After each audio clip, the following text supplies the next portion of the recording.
I'm Chad.Taylor.Psychotherapist, author of It's You, Oh Fuck, It's Me. No tips, no fixing, just real conversations. And today I've got myself here again. I just really wanted to talk about the upcoming groups that I've got happening. I guess all my years of being in addiction recovery and attending groups and seeing the power of being in a room with other people, it's not so much the deep stuff that makes the difference, it's the nods of the head, the fuck, I do that too.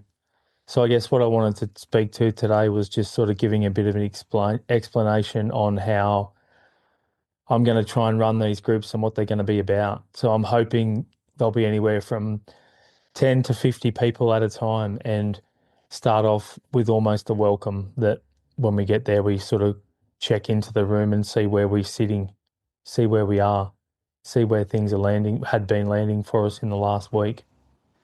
They're an hour and a half a week, and they really are like going to a Pilates class or a boxing class or a weight training class. I'm framing it around the gym for the soul or the gym for the mind. Confidentiality matters in this. It's a big thing being confidential about what others share and who you see there and what they bring here. And I guess we're going to focus on really our relationships, accountability, emotional patterns, when we get triggered, um, addiction and avoidance behaviors, self-awareness, recognizing our unconscious behaviors more clearly.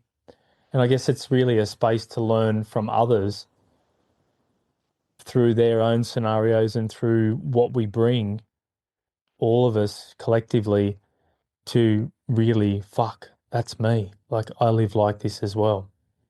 And what we can do about it. Doesn't mean you're going to come here and attend this group and then 3 months later your relationship's going to be perfect.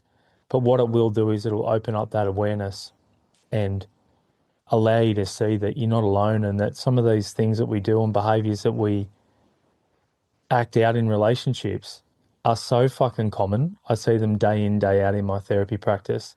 They're so common and they're so simple, but fuck, they're so hard when that egocentricity is in the way.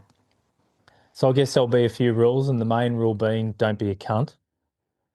That is really the only main rule. And underneath all that, things like no cross talking, no giving people advice, no being the expert in the room, cameras on where possible. Understand some people will want to hide. And I think they think they're hiding from the group, but they're really hiding from themselves. But yeah, as long as you're not fucking mowing the lawn while you're trying to attend the group, then everything goes. And I guess the way I want to start it is almost to check in just to see how people are feeling on a scale of 1 to 10, where 1 being the worst day of your life and 10 being the best, where you've been over the last couple of days or last 7 days. And then I'm going to go into like a reading or a paragraph or a quote or something someone sent me. Could come from addiction recovery, could come out of my book, could come from relationship literature or philosophy or mindfulness, spirituality. It doesn't really matter. It's not really going to be about academic learning or long lectures. It's more about creating a space and a starting point for honest conversation where we can hopefully end up with, self-awareness or reflection, really exploring those unconscious patterns that lie beyond really what we think is going on in our lives. And then hopefully we'll move into some sort of discussion where people can discuss what landed for them in that opening part, what triggered them, what they related to and what they didn't relate to, what they might have struggled with or what resistance came up, how those themes show up in their own lives. And it's not about being perfect or insightful or, um, trying to be the smartest person in the room. We don't want that. If that's your goal, to come to the group and be the smartest person in the room, you're wasting your time because it's not about that. It's about honest conversation, self-awareness, reflection, and really recognizing those patterns more clearly through our discussions and through our shared experience. Then I'm hoping we're going to go into a real life relationship example It could come from someone's emailed me something in anonymously. It could be drawn from common relationship dynamics if nothing's coming up, attachment style, or um, the five love languages, or there's so much out there, masculine, feminine energy. Yeah, there's so much stuff out there that, but what I'm trying to bring in is topics of conflict or even cheating or affairs, avoidance in relationships, how communication is everything, and how those communication breakdowns really fuck relationships, intimacy struggles, defensiveness, the four horsemen of relationships from Gottman literature. Esther Perel's got so much good stuff out there on, what is an affair? Is it a penis in a vagina, or is it when you're having sneaky conversations with somebody, and it could be that your partner is asleep next to you and you're messaging someone on Messenger that you probably shouldn't be messaging. They're the things that, we're not going to bring up and make people dump on the in the room. But what I'm hoping is by hearing those things, we can nod along and think, fuck, wow, I do that and I didn't even realize I was probably being dishonest. So I guess what we're trying to do is explore those nervous system responses, where we project our protective behaviors, accountability, all these sorts of things. It's not about judging or attacking, or it's about becoming more aware of our own patterns through what we're hearing through somebody else. And then if there's time, we might go into some sort of live process work where I do more of an in-depth session, and that's time dependent with a few or with one or a couple of participants, where someone might bring something from their life or what's happened to them, previous relationship, current one.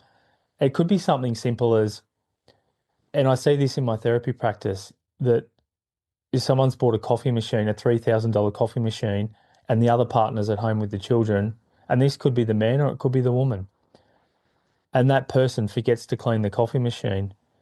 And when the other party comes home from work, and the first thing they notice is the coffee machine, that they have been the one out working and earning the money. And when I say that, working in the home is just as fucking hard, if not harder, right? So I'm not trying to take sides here if anybody's getting triggered. And if you are, you're the target audience for the group. But I'll use him. He'll walk in the door. Oh, nice to see the coffee machine isn't cleaned again. Because for him, what's going on is he feels disrespected. It seems like a coffee machine, but it's really about that person, could be the woman, has had to earn enough money to buy that, and it feels like a disrespect. And it's more about fear. Everything comes back to fear, that that person could not have enough money to buy another coffee machine if it breaks. So it's amazing. And then obviously then the other person's defensive when that person's come home and dumped that on them, and straight away they're in criticism from the get-go. From the minute they walk in the door, they're in criticism. Where if we can actually stop these little criticisms and these little one-upping of each other, I think life changes so much. And I know that from my own relationship. So what I want to do is bring it to the front and slow it right down. Slow it right down. What happened for them, how they felt, how they think the other person felt after a while, what got triggered, what story and what narrative. You never respect me because the coffee machine isn't cleaned. Yep, that's right. You never fucking respect me. You just don't respect me. And it does feel like that for us in the moment. What happened in our bodies? What patterns showed up? Does this have history? Did mum and dad play this out? Did a previous partner play this out? Like, what's the trigger here? And really, what we're trying to get to underneath all this is what is your part in it, really? Rather than finding a quick fix, or blaming or get lost in the story, it's what's your part in it. So really, I'm trying to slow the work down, cut through that sort of narrative that lives on the surface, and bring the focus back to what's happening underneath all that in the unconscious or subconscious programming. And the rest of us learn by witnessing that process of what's happening in on the screen in front of them and how that might play out in their life. If you come to judge and think you're better than people, don't fucking bother. Honestly, it's not the group for you. It's not the group where we need experts, including me. We don't need experts in there thinking they know everything, because none of us fucking know much at all. And then hopefully finishing with some sort of Q&A open reflection and discussion connected to the scene, to what I brought to start with, the themes, the process work we did and what's came up, questions about what triggered them, where they show signs of avoidance or addiction, what patterns they noticed in themselves through what we've done, and any personal insights. So I'm hoping that, yeah, it's a place where people can just get curious and honest and get a deeper understanding of themselves. And then obviously finish out with a checkout and a close to see how we are when we're leaving. My goal is on the way in to maybe put a number from 1 to 10 in the chat. So no one's going to go around and say, oh, so Jennifer, how are you today? No one's going to get called on in this group. If you just want to come along and observe and nod, go for it. Like there's no like go around the room and make each person speak. So there is really no rules, but the number one rule is, and the only rule is, don't be a cunt, which really means don't disrespect yourself and don't disrespect others. And I guess the last thing I want to say is, if you come into this group, make sure you've got some support people, because obviously I've got a full caseload. I've got a family. This isn't a substitute for therapy. I can't be picking up the pieces if things are being triggered. So make sure you got some crisis lines or some people. It's not a crisis service. But if you really struggle with something or you think something wasn't okay, just send me an email and I'll try and get back to you as soon as I can, or when appropriate, back to you to sort of make sure that you're okay. But yeah, definitely, if something's come up that you think wasn't okay or I didn't run it right, because none of us are perfect, then I encourage you to reach out. But yeah, just want to make sure that you've got appropriate supports. So I guess, yeah, if you want to find out more about this, jump on my Patreon. There's a few different membership tiers. The last thing I'll say is there's two tiers really. There's the $80 Australian a month tier, which is all access to the group.